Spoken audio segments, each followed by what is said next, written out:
This is Uncommonly Remarkable. We have surprisingly casual discussions about the lives and notable accomplishments of community leaders, entrepreneurs, and everyday folks like you and me. Think of this podcast as an opportunity to learn something new and to pick up on an entrepreneurial tip or two through open conversation. I'm Artis Beatty. I'm a doctor of optometry and the chief medical officer for My Eye Doctor OD. Though we will inevitably touch on topics within my area of expertise, the opinions and conversations held here are separate from my work with My Eye Doctor. In this episode, I sit down with Dr. Sandy Chambers, a seasoned educator, former principal, TED ED innovator, and an all-around force for change in public education. We dive into her remarkable journey from discovering her calling in a kindergarten classroom to leading multiple schools across Durham and Wake counties. Along the way, Sandy shares stories about her unexpected wedding on Good Morning America, her powerful philosophy on doing school differently, and her current work on a foundation focused on strengthening African communities. Now retired from the school system, Sandy is far from slowing down. She's channeling her passion for wellness into yoga certification and is reimagining what it means to inspire others outside of the classroom. If you care about education, leadership, or finding purpose in your next chapter, this conversation is for you. Ladies, gentlemen, all you remarkable people, please welcome Dr. Chambers to the show. Welcome. It is so exciting to have you, Sandy. Thank you for taking the time to be on the show. Thank you, Artis, for having me. I've been looking forward to it in the entire week because I'm so excited to talk to you about some of the things that you've done and what you're involved in now, because I just find it fascinating. Thank you.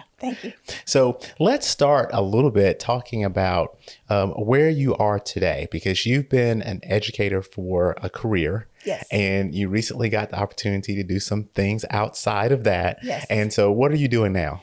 Well, currently I am on a planning board for the Rex and Catherine Sneed Foundation for Africa and for sustaining African communities. And we just started, we've probably only had about 3 meetings, but our board is, the goal of it really is to be a financial foundation for other organizations to do to make plans in Africa to help communities. So we want to be the financial support for other organizations so they can build on African communities. That's pretty incredible. So how did you find this board and how did you get started with that? Well, Dave Sneed is a longtime friend, used to be teacher of mine back in high school, and we've stayed in touch. He came to my wedding when we got married on Good Morning America, and we've just stayed in touch over the years, and he was an educator also. He was a assistant principal. And so we've followed each other through our educational careers. And he just reached out and said, hey, I have this foundation. I'd like you to be on the board, the planning board for it, then the board. And would you be willing to do it? And I was like, yes. He's traveled to Africa and he's seen the communities and the schools. And he really wants to, before, his last hurrah, before he sails off into the sunset, he really wants to give back to the community. Well, that's absolutely amazing. And so the concept is a little bit different though, right? So you're a hub and your positioning is to help other people who are trying to secure funding. Yes, is that right? Secure funding. Yes, we will be the financial support for other organizations. You try to slip it in there, but we're going to go back and talk about this wedding on Good Morning America in a minute. But you, in what organizations or other types of foundations are reaching out to you to work? Well, none at the moment because we're just planning. Okay. And hopefully, we'll probably plan another year or 2. And then because we're trying to get through his intellectual property and just all the weeds of the establishing a board that you have to do. So we're just in the planning stages. Well, that's amazing. So we're going to have to keep track because I don't know that I am aware of other concepts this way. And so it feels like this may be something that could be very beneficial and maybe a different way of looking at securing funding for other organizations. Yes, I agree. So you said you've known him for a long time. He was at your wedding on Good Morning America. Yeah. So not many people get to have Good Morning America weddings. Right. So talk to me about that. How in the world? Well, it was amazing. So I see. I think it was the year 2001. Okay. JJ, my husband now, JJ, we were dating and probably like, I don't know, after 7 months, we got engaged. And that was really cool. My older sister said, hey, Good Morning America, they are offering to pay for someone's wedding, but you have to send in your love story. So I said, oh, I think we have a really cool love story. So I sent it in from the perspective of JJ writing it. And it was just a one pager saying that, you know, in high school, I gave him my senior picture and he was a sophomore. And I said all these things like drive safely, whatever. And then I said, P.S. your future wife. But I was joking because I knew he had a crush on me. So I sent that story in. Next thing you know, about a week later, he gets a phone call from Good Morning America saying, hey, tell us more about your story. I get a phone call. They say, okay, this is interesting. Then they want to come to Durham. We both lived in Durham to see me at school and to see him in his business area. And so they did that. And they said, well, you're going to be one of the 5 contestants on our show to win a wedding. We were like, oh, this is wonderful. So that was in mid-March. And then mid-April was when we had to start going to the show and be on the show every day that week. For one whole week, they featured a couple. So we were couple number 1 on Monday, and then it was couple number 2, 3, 4, and 5. And then the next week, all of America could start voting. And they said they knew day one that we were going to win because so many people voted for it. Of course, I'm at a school, so I'm telling everyone to vote. And then, oh my gosh. By the end of that week, it was April 25th. I remember it was Good Friday because I didn't have school, and they wanted us all to be in one location because they were going to come to the house of the winners. And I thought, well, okay, I'll have my mom and dad here, my sisters, a couple friends. You know, I'm not going to have too many people because what if we don't win? Right. And so we were there at 6 o'clock in the morning. And then, of course, Good Morning America comes on at 7 o'clock. And they said, don't watch TV. You know, maybe by 8 o'clock, someone will come and ring your doorbell, or they may not. So we were all gathered at JJ's house, and we were just waiting and waiting. 8 o'clock comes, we're like, we probably didn't win, you know, and the next thing you know, ding dong, and the floodgates open. You have to see the video of it because we are just hooping and hollering, screaming, jumping up and down. It is insane. And Tony Perkins at the time was the weatherman. So he came to our house with flowers and balloons and a red carpet and said, you won. We were just out of this world crazy. Oh my gosh. So I had no idea that it was one of those America Votes things. Yes. So like this is probably was American Idol was just starting in that. Yeah. So it was kind of one of those things where people were really getting into let us do TV. Exactly. And vote for things. The internet was still coming online and people could vote. That you just voted online. But yeah, it was so cool. And we really got married in 3 weeks. Like after they said, you win, now we have 3 weeks to plan a wedding. And so every week I would go up there more than JJ because, you know, a wedding is more for the bride, I guess. And so I would go and try. Donna went with me one time, my sister, to do bridesmaids dresses. I went up there to do flowers. We both went up there, JJ and I, to pick our rings. I mean, it was just amazing. So you had 3 weeks to plan, but you had a whole army of planners, which helps out. Right. I just had to be there. But did you have a backup plan? We actually did have a backup plan. We actually had planned to get married in July at Duke Gardens. Got it. Yeah, Got it. yeah. So whether you won or not, you had a plan, you had a venue, and you weren't going to be kind of pushing this thing out, waiting for. And I actually bought a dress already, so I had to return the dress. Oh. Yes. And a lot of places don't accept returns on dresses, but they did. I said, look, I won a contest. I wouldn't return it any other way. So, you know, I said, I won a contest. I really want to return it. And then we actually paid Duke to already have the venue. So we had to get a refund there. Wow. Wow. And so then you have the show, you have the wedding. And what was that like? Well, Luther Vandross sang at our wedding. Like he serenaded us. Me walking down the aisle right in the middle of Times Square. Unbelievable. And then the day before the wedding, Liza Minnelli serenaded us. Bernie Mac was on the show. It was amazing. I mean, the whole week was just, we had a blast. How amazing is that? What a good way to set off a life together, right? Yes. So you mentioned you were at school. So we should talk really about this school career though, because it has shaped a lot of things. Sorry, get some water. Yeah, no problem. Oh yes. So yes, I went to Carolina.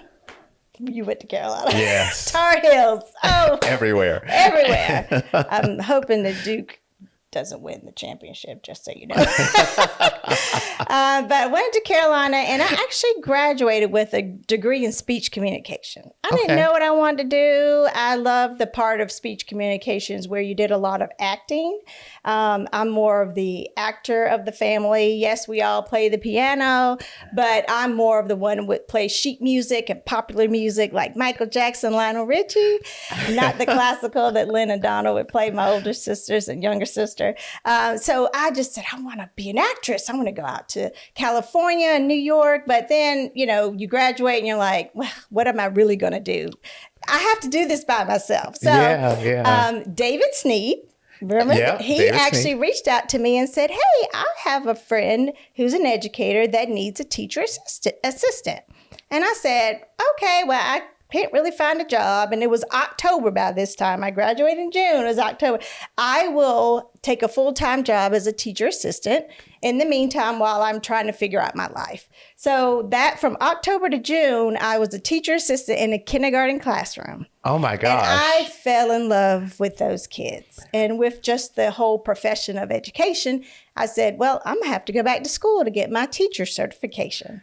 That's absolutely amazing. Yes. Because, I would think just based on all the things that you've been involved in and that you kind of started off like, you know what, I'm going to be in education. I don't know what part of education, but I'm going to be in education. To hear that it is completely different than where you thought you were going to be is amazing. And it gets better. So after June, I say I have to get my teacher certification. So then I go to North Carolina Central to take some courses because I didn't take... There's some basic courses you needed for your education, your certification. So then I said, okay, I'll do that for a year. And once I got my certification, I became a teacher in 1996 in Durham at Forest View Elementary. And I thought I was just hot stuff. I'm a teacher. This is so exciting. Then I said, well, I think I want to get my master's in education, elementary education. I was having so much fun. And then I did my master's at North Carolina Central in elementary education. Then at that time, I was working at the school where David Sneed was the principal and I am the teacher there. And I said, I want to go back. I love learning. So I said, I want to get my doctorate in instructional leadership. And he said, no, get your doctorate in educational leadership. You could be a superintendent or principal. I said, well, I don't really want to be that type of leader. That I'm more of a follower. He said, no, you can do it. If you get your educational leadership degree, you can do anything in education. I said, well, okay. So I went to Carolina to get my doctorate. It took me about 9 years, but I did it. I got my doctorate in educational leadership. And then I was able to become an assistant principal by lateral entry. I didn't even have an administrative degree. Most people now get administrative degrees, but I didn't even have an administrative degree. So that's amazing. So you were teaching were you teaching during the day and going to school at night? Yes. Oh wow. Yes. And I at this time I wasn't married yet, but like I said, in 2002 is when we got married, and so I started my doctoral degree in 2001.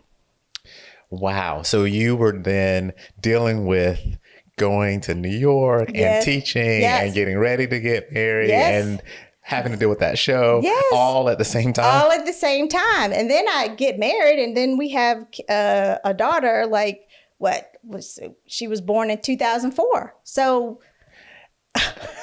And so you said, oh, well, it took me 9. But honestly, with all of that going on, how in the world could you? 2 kids after that. Yeah. I did that working as well, like all the things. And so when you started with the in the elementary school, what was it about working with the children that inspired you to say, this is really where I need to be? Well, I know a lot of people say, they want to make a difference, and you truly feel like you do. You really feel like, man, I was a first grade teacher, so that was my passion. First grade is the grade that if a kid leaves your classroom not being able to read, you've pretty much lost them. Unless they get to second grade and they can have some remediation. But first grade is just that year that if they left, most of them did. I would say, 99% of them left my room reading. I knew that I made a difference in their lives. And not only just with the academics, but with the emotional piece and the behavioral piece. I was that classroom that the teacher said, well, let's put this child in Sandy's classroom because, this teacher's having a hard time with them. We know she's a little more compassionate. She's structured, but she has fun. I was that classroom that I could handle more students that needed a little more care.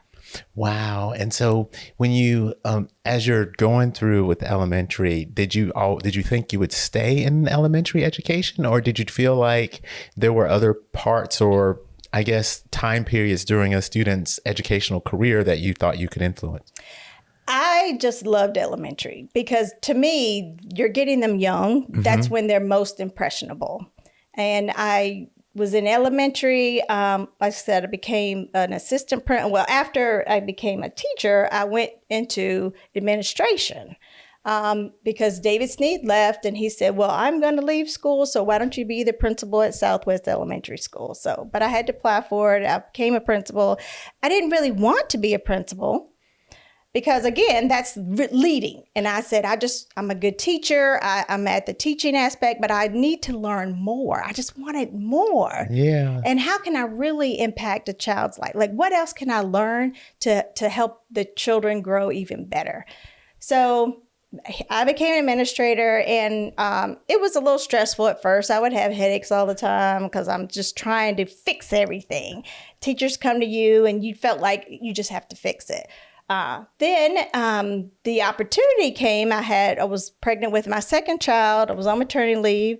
The superintendent of Durham called me to open up the new W.G. Pearson Elementary School.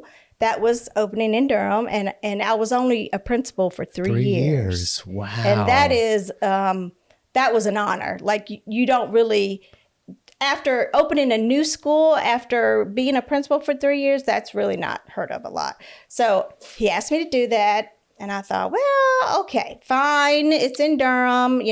I've got 2 kids, but I'll do it. And that was a challenge because of the whole community in Durham, where W.G. Pearson Elementary School was near NCCU's campus. Okay. They were tearing down that building and building a new school right beside Hillside High School, right on Fayetteville Street. Okay. And so that was interesting because the community was an uproar. We're tearing down the school, you're building a new school, now you want all the teachers to reapply. That was a little challenging. Luckily, though, because I was a newer principal, I had the support of the Durham Public Schools instructional staff, their area superintendents to help me do it all. So I wasn't really doing it by myself. But that was an interesting challenge, and I loved it because it was a gifted and talented magnet school. It was different from just the traditional school. Right. So I did that for 3 years. Okay. And then our family, we were living in Durham, we moved to Raleigh.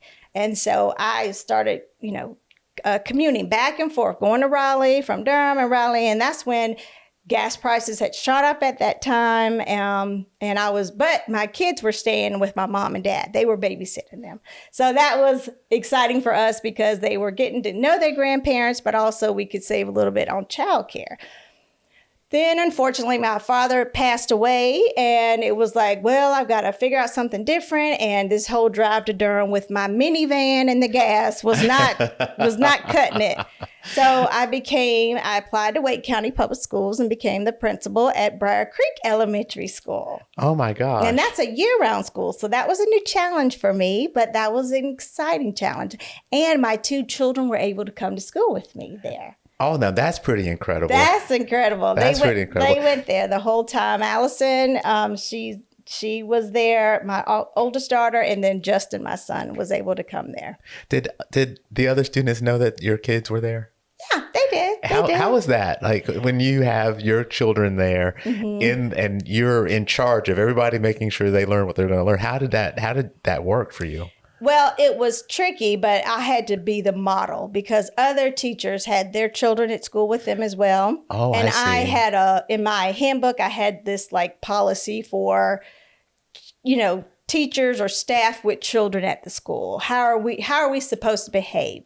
You should not go to your child's teacher's classroom during the school day. If you have a problem with something, you should email them before or after school because you're working. We're all working. Right. I mean, yes, it was. I had the advantage to see my children if I wanted to, but I didn't take advantage of it because that's not fair. That's not fair that I get to work at the school and my children go to school. I'm not going to sit there and wave at them all the time and distract them. Of course. And I didn't want the other staff to do that either because that's just distracting to the children. And you really want them to enjoy the school day without thinking, oh, mommy's watching. Oh, I need mommy, and that stayed with me through all the Wake County experiences. And so when you think about where you started with children and moving into the principal role, and maybe let's think about the principal role in Wake County. So we've got that span of time. Mm-hmm. Did you feel like you still had influence on the children as much as you wanted to? It's one of those things where there's something to be said for scale. Mm-hmm. And, if I think about in my career, if I'm seeing my individual patients, what I really love to do, right? Mm-hmm. And so I get to see the patients and talk to them, and I get the challenge and enhance their vision, right? But as a practitioner, I could only see so many people in a year span. As a teacher, you could only teach so many children in a year span. Mm-hmm. And being outside of the clinic now and being able to help set direction for multiple clinics, I feel like I still touch people, but I touch people in a different way. Right. Did your experience like that from moving from in the classroom to being a principal? Did you feel that? I felt it in a way of being able to touch the kids that were always in the office. The kids that teachers would kick out of their rooms or just had a little more energy that could be contained in the classroom. And I actually was able to reach the teachers, so my span changed from the students to the teachers more, because if you have happy teachers, then you have happy students. But then also I was able to help the students, like I said, that probably have more behavioral challenges. So it's so interesting to me to think about just education in general, mainly because there's so many differences in the levels children have in education before they even arrive at school. Right. How do you think about that piece, right? Like leveling the playing field, so to speak, for children as they come into the facility and start to try to learn?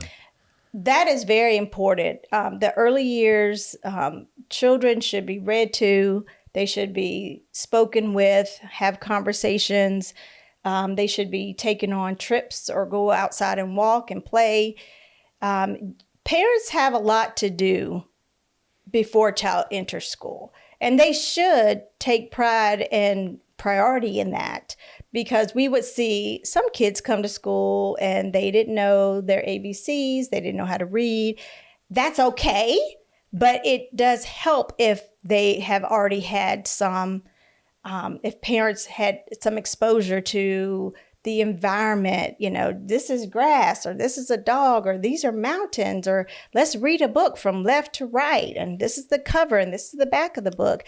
That was always helpful. when kids came in. And I did that for my children. I mean, I was reading to them in my stomach, and I read to them every night. And even though some nights I'm like, man, this is just a lot, but it helped. It really does help.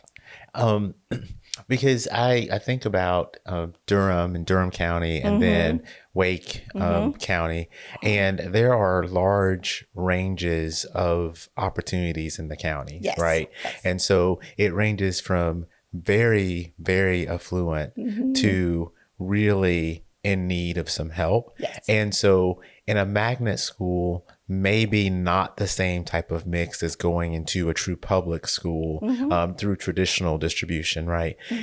And so thinking about how you were able to, I guess, influence the teachers to look for that empathy and try to bring the student along. It's just very interesting to me. Well, I would say in Durham, W.G. Pearson was a Title I school, which meant, you had at least 50% or more of your students on free and reduced lunch. Okay. And you really want the teachers to be empathetic, but also not to feel sorry for the kids, but you want them to understand they may not get to go home and do homework. They may not get to go home and someone read to them. We might have to work a little bit harder and think a little bit differently at what we do in the school level. Coming to Bragg Creek was a little different. It was not a Title I school, but we did have a percentage of our population that was free and reduced, which still in every school, there are populations like that. It just depends on, do you have 10% free and reduced or do you have 90% free and reduced? So when I left Bragg Creek to go to Hortons Creek, my last school, and I opened that school as well, that school at Hortons Creek was about 10% free and reduced lunch. Okay. I mean, yeah, about 10% free and reduced. So what did you learn in opening schools? Well, it's definitely different from one year to the next. Like I opened up Hortons Creek in 2017. I opened up W.G. Pearson in 2006. So it changes every year, just like education changes, just like technology changes every year. Things get better and better. So I learned that you really don't have a lot of autonomy opening schools. The schools, Wake County and Durham public schools, they have like, this is our recipe for how to open school. This is what, this is who you go to. This is how we do it. So it's fun, but you still are pigeonholed to what they want you to do. For example, at Bragg Creek and right before I left, I had that epiphany of, school is just not, the way we do school is just not cutting it for me. That's when I became a TED Ed Innovator educator. I applied for that because it's all about how can we think differently today, knowing the kids we have today. And I say that because, you interview teachers and you want teachers who are up to date. You want the 2025 teacher that knows how to use her iPhone, that knows how to use a laptop, an iPad, a computer, a screen, use HDMI cables, that can do it all. Yeah. Create presentations, they're Google certified, or they know how to use Google Drive or something, versus the teacher who, pencil and paper and I was the principal that wanted to get the teachers who were up to speed and just up to date and that could think differently. And so once I started realizing that at Bragg Creek, I said, you know what? I'm going to go to Hortons Creek, the new school that I opened, and I'm going to be able to hire teachers that think differently automatically. Just because I get to hire everyone. But my thing at TED Ed was that we've got to do school differently. The way we've always done school, it doesn't work for everybody, right? We still have the haves and the have-nots. Yeah. But school, and I would say that just because I feel like I'm the type of person, I was the type of student that I just can't sit and get. Sitting and getting, just banging your head, that's just not, I need to stand. I've never heard that term before, but that's awesome. Yeah, I want to stand and learn. I want to be able to move around. I want to be able to do all the things. And so when I went to Hortons Creek, we got more furniture that allowed more movement. We got flexible classrooms. We have more tables and not desks. No desk at my last school, no desk. Because we wanted collaboration. We wanted kids to work together. We had devices in the classroom. You've got to stay up with the changing times. So talk to me a little bit about TED Ed though, because I want to understand that. And for listeners who are not familiar, it'll help for us to kind of get that picture. Yes. And because I find that interesting beyond just kind of the umbrella. And then we got to talk about the no desk thing, because in my entire career as a student, you go into the classroom and you sit in the desk. In fact, they call it classroom style because that's what you do. Yes, and so to take the desk away is something interesting. So we got to touch on that. But talk to us a little bit about TED Ed. So TED Ed is a platform where it's a platform for educators where you can post lessons or create ideas of how you're just presenting in your classroom. But they had this opportunity where we're looking for innovative educators, and please send us your idea of something that could be innovative in the classroom. Okay. And so my idea was really that, we still have a system that really promotes and if I can just say it, it's a white way of schooling. Like the schooling that is today is done the way that it was created to do. It was created for white boys and girls to be successful. And that's mostly what is successful. I wanted to see, we've got to figure out how we can reach everybody. Because when you look at all the educational national norms of who's ahead and who's not, and who's being successful in reading and math, a lot of Black and brown children are just not. And school is not working for us. It's not. It works for some of us, maybe because our parents did certain things, but you can't depend on, you can't control, you shouldn't worry about the things you can't control, because you can't control what parents do at home. You can't. Yeah. You've got to figure out, what can I do in the school? So my proposal to TED Ed was about how can we think differently in schools so that all students are successful? Can we change the map of a classroom where we have more flexible seating, where kids can get up, they can have a standing desk, or they can work more collaborative, they can work in pairs, they can move around the room? And also, can we do things like, have kids work on one device, but there's 3 students and they're creating a presentation, just more collaborative work and not so individualized and more project-based. And they just said, wow, we love that idea. Let's see what else can we do to support you with your idea. So I was invited to go to Banff for the TED Ed Summit that they have. And there was like 20 other of us educators and different types of places where all the educators came from. And we just shared our ideas, and we were able to go to some of the new sessions that they had. I mean, if I had pushed myself, I probably could have done a TED Ed presentation, but that would have been a lot of training. And I just said, I'm working too hard, I've got kids, this is too much.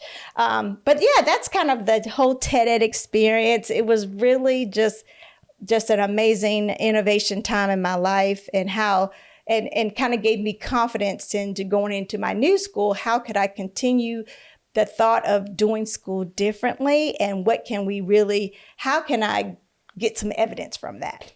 So you make so many good points. One of them is one that I only recently started to think about. So, I consume a lot of audio stuff, right? And so I travel a lot for working, and a lot of that time is windshield time. And so I will listen to news articles. I will try to learn something in my commute, right?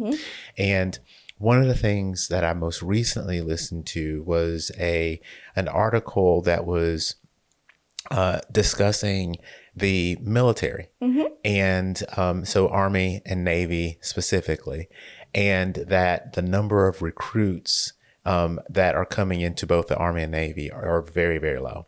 And when the recruits are trying to decide are they going to come into the military or not, there's an aptitude test.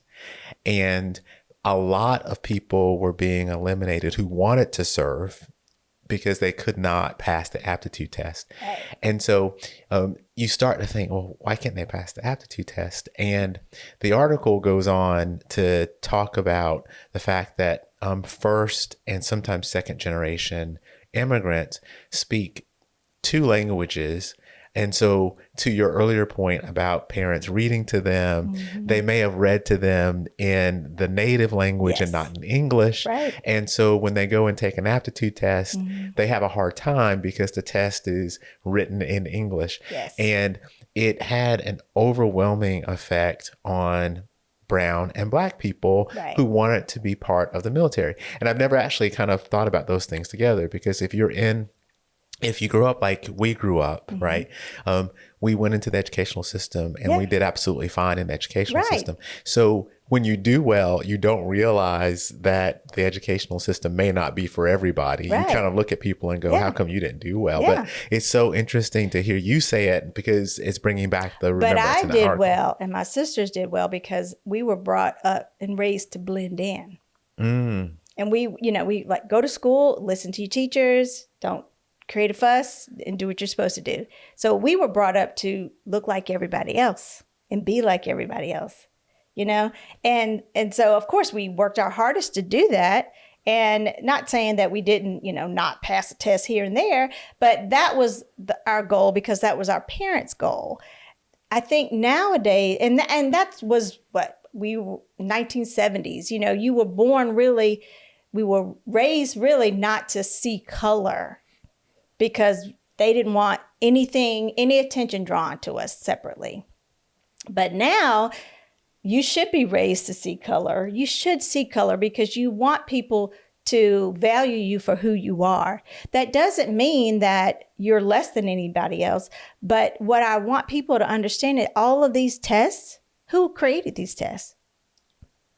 We didn't create these tests. I didn't create it.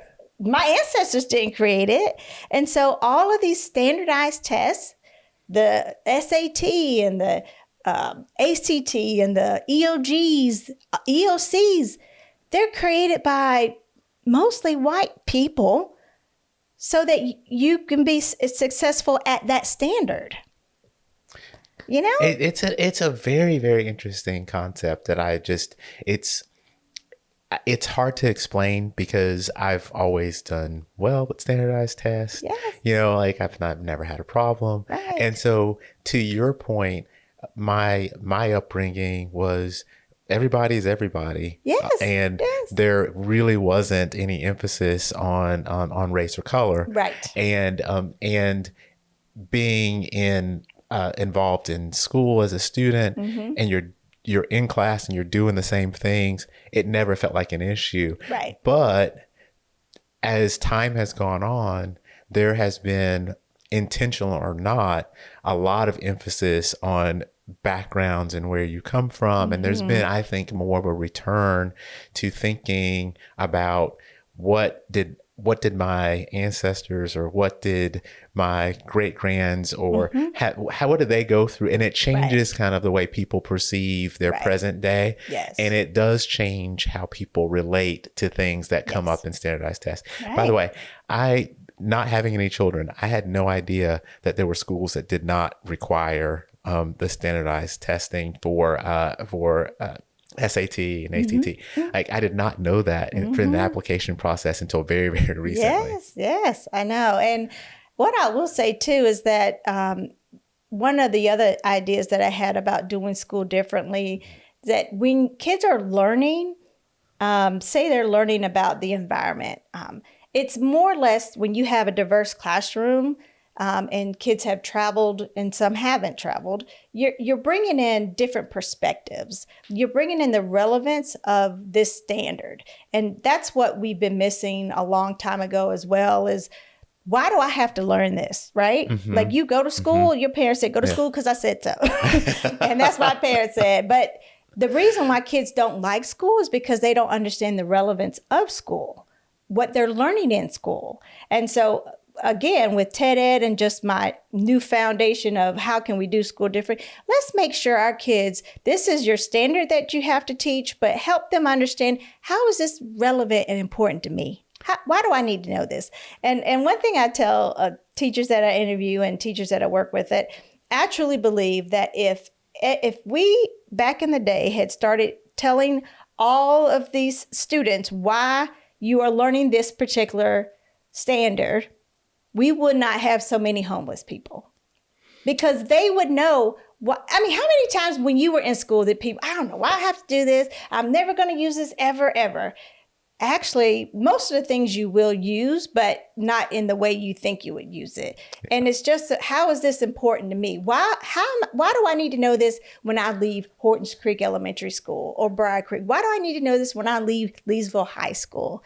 Yeah. They need to know those things so they can understand this is why you need to know this. Yeah, and I think that's actually really hard to do, but it is important, because I think when we were growing up, there, to your point, there was a understanding that, hey, you're going to learn this, right? And we kind of fell in line and said, okay, yeah, right, okay. And we didn't always draw, I need to learn this because, and this is what I'm going to use it for, or it's related to, right? And I do think that because children today have access to any bit of knowledge they could ever want, without actually having to go and learn that thing, they can go find it, right? That understanding relevance does make a lot of sense. And to your point, there's a ton of stuff that you learn not because you're going to use it directly, but because the principles that you learned when you were learning that thing can be cross applicable to things that are happening in the real world, right? Exactly.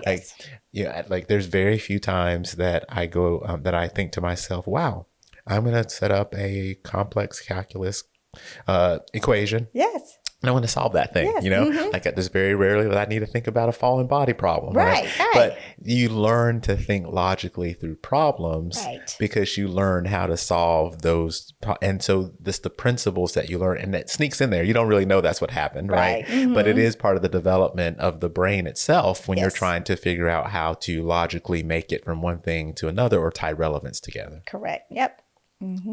So as you think about where we are in the educational system now, you've talked about how you wanted to, we should do school different. And as you think about where school is today and maybe school in the next 10, 20, 30 years from now, do you have a vision on how you think things should evolve, or things that we should avoid doing in order to help make sure that our children stay educated? Well, I'm frustrated because I feel like a lot of the things we're doing, for example, just this week in Wake County, they're talking about banning cell phones from the classroom. Now, I agree that you don't need the cell phone for what you think, just to get on Instagram or whatever. But if teachers were, and if we looked at it from the perspective of how can we use cell phones to benefit us in the classroom, versus always taken away. And that's kind of how we're doing school. I know things are changing because kids, when I was in school, I didn't have a cell phone. They weren't really there in 1989, right?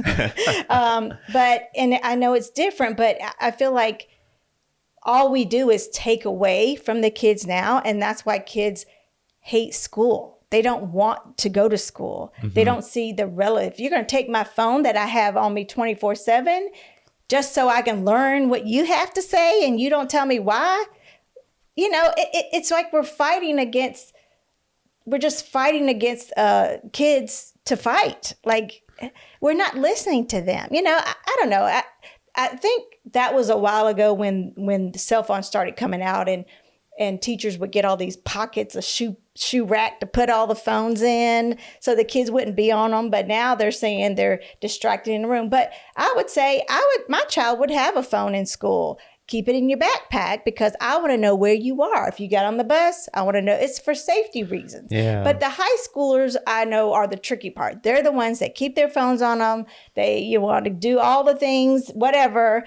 But you've got to teach them let's use our cell phones for education versus communicating with friends. How can we do that a little differently versus saying no cell phone? Like I don't know how it's going to work. I just don't know how it's going to work. Well, I would agree with you. And I think there's a little bit of having to think about other types of devices that may have been on the risque side first, right? And so children are growing up in a digital age where they don't know anything other than having, right? So it is very difficult to take something that you use, depend on, have had every day since you can remember and not have it at school. Right. But, I think we also went through some of this as technology evolved around, say, calculators, right? First calculators, no. You're going to learn to do this without the calculator. True. Then there were scientific calculators. Well, nobody is really trying to figure out what the sine or cosine of something is on their own when you could have a calculator. And the calculator helped to enhance the educational experience because it took things that would take a long time to figure out to make them faster so you could actually learn more in the same period of time. Then there were graphing calculators. And so those types of things, you look back and say, well, that's not the same. But really, during those times when they were being introduced, they were, right? They were something that was different, a piece of technology that people thought was going to make it harder for people to learn. But it, in fact, enhanced the learning experience. And are we seeing that with cell phones now? Yeah, I don't know. I that cell phone to me is the first challenge. And then down the road, I just think, you got to get kids the attendance piece of it, right? Because I just heard on the news the other day that there's some school district in South Carolina that was going to pay students $25 if they had perfect attendance for like a quarter or the year. And I was like, wow, that's money can get some kids to do some things. But that's what I was facing too, leaving school, was that, you have kids that don't come to school every day. Elementary kids can't bring themselves to school. They have to have a parent bring them. And parents sometimes didn't see, well, they missed 10 days of school. It's just elementary. No, your school is important from the day they step foot in there to the day they graduate. You should impress upon your child that attendance every day is important. Yeah, it may be even more important in those formative years for elementary school, because it's setting the tone, the habit, and there's lots of foundational things that you miss out, not just on the educational part, but the dealing with other people. Social part, that becomes very important. And if you're missing that time, it can change the way you interact with people as time goes on. Exactly, yes. So it feels like you've done a lot. When you think about what's next, what are you looking forward to, or what are you going to do next? Well, after, when you work for the state and you retire after 30 years, you can go back to work after 6 months. But 6 months, I think I'm in my 8th month now of retirement. And I actually have realized that I don't think I want to go back into the school system per se. I do want to help children, though, and adults. I do want to motivate and inspire, others, because the other side of my passion is fitness and exercise. And I'm getting yoga certified right now. And I'm trying to think, what can I do to help kids be more healthy, get out and act and be more active, but also adults. And I think that's where my passion is going to take me next. That's amazing. That's amazing. Because you've had a lifelong loving for exercise, or lifelong love for exercise and fitness. You were a cheerleader at Carolina, yes. And so taking this step is pretty exciting. So it gives you a chance to dabble in that, Yes, it does. And doing CrossFit and kickboxing. But yoga really, after retirement and after all the injuries from CrossFit, I said, this is something that's going to keep me stretched, and will lessen the injuries. And I just fell in love with it. I really feel so much more healthy because I'm doing hot yoga. So I'm sweating. I love it. I love it. Oh my gosh, I've only tried yoga a couple of times, and I walked away thinking I don't know that I can do this because they're calling out a pose. Yes. They're like you might need a block. I'm like, okay, I'll take the block. Like, oh, you might need 2 blocks, and so it was very difficult for me. But it's something that is interesting and challenging, which is Yes. kind of right up my alley. And Right. so I got to carve out time. And so Yeah. when you get certified and you're out there teaching, I'm gonna have to come so you can that because I would feel comfortable because you would just be like, no, that's not right, and help me out. Yes. Well, I think we started. My sister and I started, and there was a progression to it. Because I'm not a yoga person. I hadn't even done yoga. This is my first time really doing yoga, and I jumped into hot yoga. But there was a progression of this is like the beginner class, a slower class, and then this one's a little more upbeat and fast, and then this one's a little more challenging. And I love the challenge of it. Like, I just want to get better and better because I love it. And yeah, and the good thing is they do the same classes over and over. So you just learn the routine and you're good. Wow. Okay. I'm gonna look into it, and we're heading to summer. Good. Maybe I'll have a little bit. The days are longer, which is helpful to have a little bit more time to do things. Right. So, well, I'm excited to learn more about the foundation. Yes. And so as you guys progress, you'll have to keep me updated. I will. And maybe we'll get you back and we'll talk a little bit once the board is all settled and you're Yes, starting to that'd move be great. forward. Okay. So we can hear a little bit more about that. Wonderful. Well, thank you so much for You're coming and spending the welcome. afternoon Thanks with for me. having me. Thank you. And so I look forward to having you back. Wonderful. Can't wait. If you've made it this far, then I have to thank you for your time. I hope you've learned something new and enjoyed listening to the discussion as much as I enjoyed having it. I'd love to hear from you about the show because we're working really hard to bring you great content, and the feedback really helps us get better. If you like what you've heard or watched, for those of you who are streaming out on YouTube, then take a split second to give us a thumbs up or a like. It really helps other people like you find the show too. And no one likes to miss out on the good stuff, so go ahead and subscribe and hit the notification bell so you don't have to wonder when or if there's a new episode. And until next time, stay remarkable.